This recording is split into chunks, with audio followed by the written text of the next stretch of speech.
Hello and welcome to the 2020 Black Friday Cosplay Supply Haul. I did this last year and I got some requests to do it again. One thing I should point out is that these are supplies for the next year. I tend to do all of my shopping at one time, since Black Friday tends to be when the best deals are, and especially with COVID, having to buy everything online. This was my first time ordering from Fabric Wholesale Direct. I had seen some other cosplayers ordering from them and they had some really good deals on the matte satin that I like to use for most of my costumes, so I decided to give them a try. And they had a deal where if you spent X amount of money, you got a free sewing kit, so that's what this is. I didn't order it, it just came in the package. Fabric Wholesale Direct also had some unique colors that I went ahead and decided to get since I've been looking for them for a while. These are for Fu from Samurai Champloo.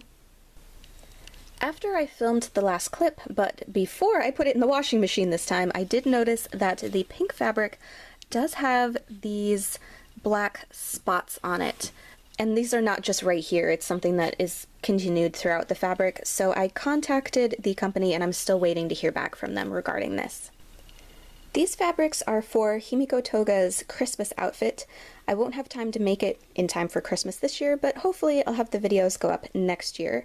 And I got some stretch velvet in black and white for the base dress, and then some of this red matte satin for the sash.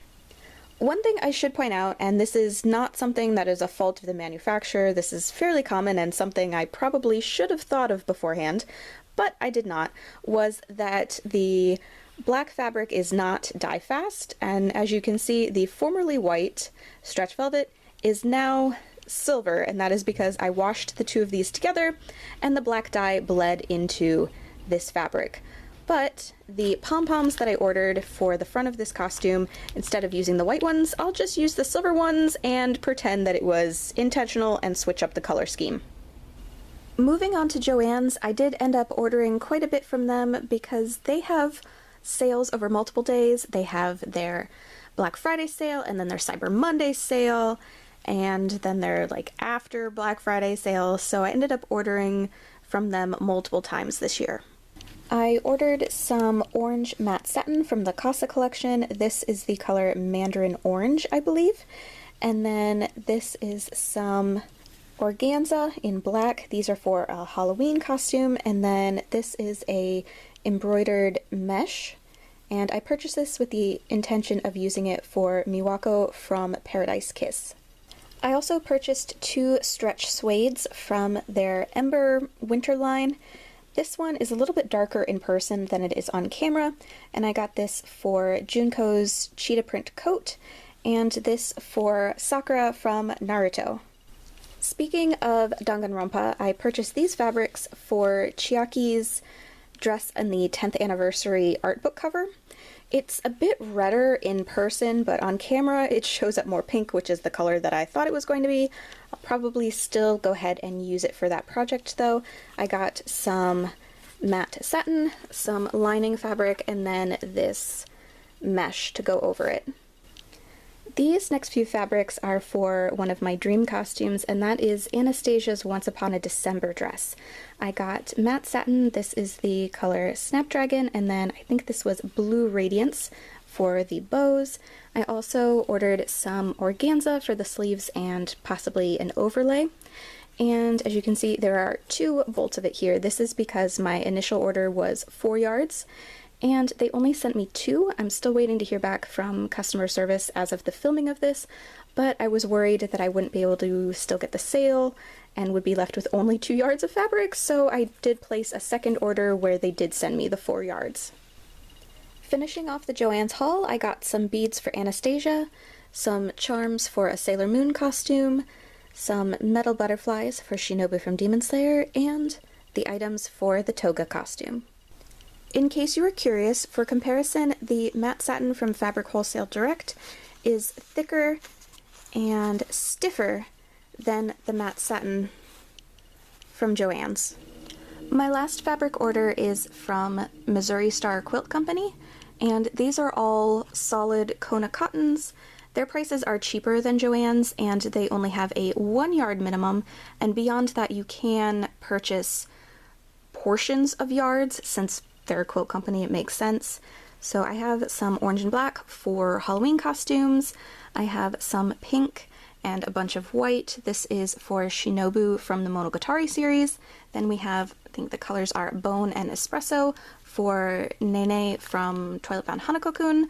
Got some blue for an Alice in Wonderland inspired outfit, and some yellow. This was intended for Anastasia's lining. And I did want to keep them in the packaging just so you could see how they arrive. They are all individually wrapped, which is not the greatest environment-wise, but I have them flipped over for now just in case they had any personal information on them, but they all have stickers on the back of them with the order number and quantity, so that may make it easier for them to organize and make sure that they have your order correct, which, as you've seen in this video, sometimes can be an issue. Also, during Black Friday, I ordered 2 new patterns from Cutso. This is number 40, their leotard pattern, and number 10, their Kigurumi pattern. And lastly is my order from American Duchess. They had a sale going where if you purchased a book, you get a pattern for free. So I ordered the 18th century dressmaking book, which I had already been planning on getting, and then got the accompanying dress pattern. I'm not sure when I'll get around to making this, but I read their hairstyling book and just found it really interesting, so I'm glad to add this to my library. The other item that I got from American Duchess was I actually purchased a pair of shoes from them. I got the Garrick in black. These are from their theatrical line of shoes, so they are not historically accurate. They do have Velcro closure and then just a decorative buckle.